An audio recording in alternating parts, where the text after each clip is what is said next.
Everything you think you know about small Nevada towns is wrong, and Genoa is the proof that changes the whole story entirely. Most people picture a dusty, forgotten crossroads when they hear about a town of 1,000 people sitting in the Nevada desert. But Genoa has Nevada's oldest bar, a steaming natural hot spring, a historic Mormon trading post camp, and a fall candy festival that fills the streets with thousands of visitors. This town has been quietly outlasting every assumption about small-town Nevada since 1851, and almost nobody outside the state has ever heard its name. What is it about Genoa that keeps drawing people back year after year after year? The answer isn't one thing, it's everything stacked together in a place small enough to walk across in 20 minutes. Tucked against the eastern slope of the Sierra Nevada, this little town has been hiding a remarkable story behind a very quiet front door. So we're loading up the car, pointing it toward the Carson Valley, and going to find out exactly what Genoa has been sitting on all this time. Pull up a map of the western United States and find the thin spine of the Sierra Nevada running north to south. Right where Nevada presses against that mountain wall, tucked into the Carson Valley floor, sits a town so small it barely registers as a dot. Genoa, Nevada, population under 300, is the oldest permanent settlement in the entire state, and most people drive right past it without a second glance. The road trip approach alone tells you something is different here. You drop out of the mountains on Highway 395, the valley opens wide, and the Sierra Nevada rises behind you like a painted backdrop. It doesn't look like a place that rewrote Western history, but that's exactly what makes it dangerous to underestimate.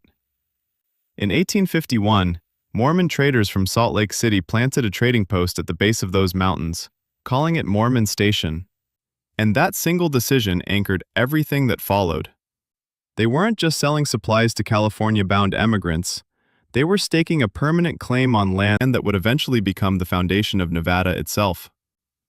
The camp grew, changed hands, and was renamed Genoa after the Italian birthplace of Christopher Columbus, a detail that still feels almost too poetic to be real.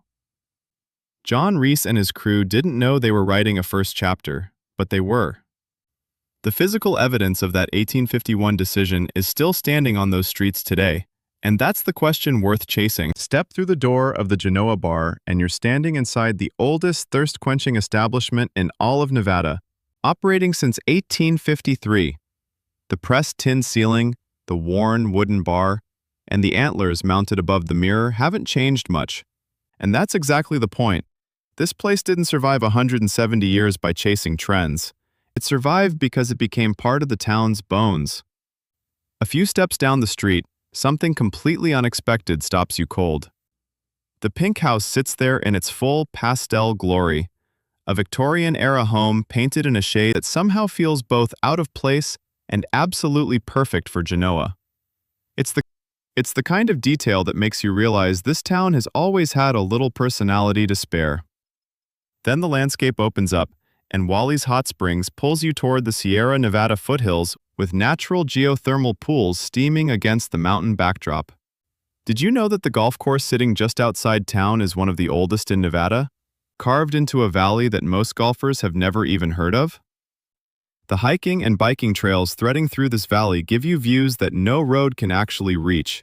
You can cover the whole town in an afternoon and still feel like you missed something worth coming back for. The question is, what happens when this quiet little gem decides to throw a party for thousands of people at once? Every fall, something extraordinary happens to the quietest town in Nevada. Genoa fills up. Since 1919, the Candy Dance has drawn thousands of visitors for handmade candy, arts and crafts, and a genuine small-town street fair that feels nothing like anything else. Local volunteers spend months making fudge, truffles, and chocolates entirely by hand, and the money funds the town's operations for the entire year. Think about that. A candy festival literally keeps Genoa alive.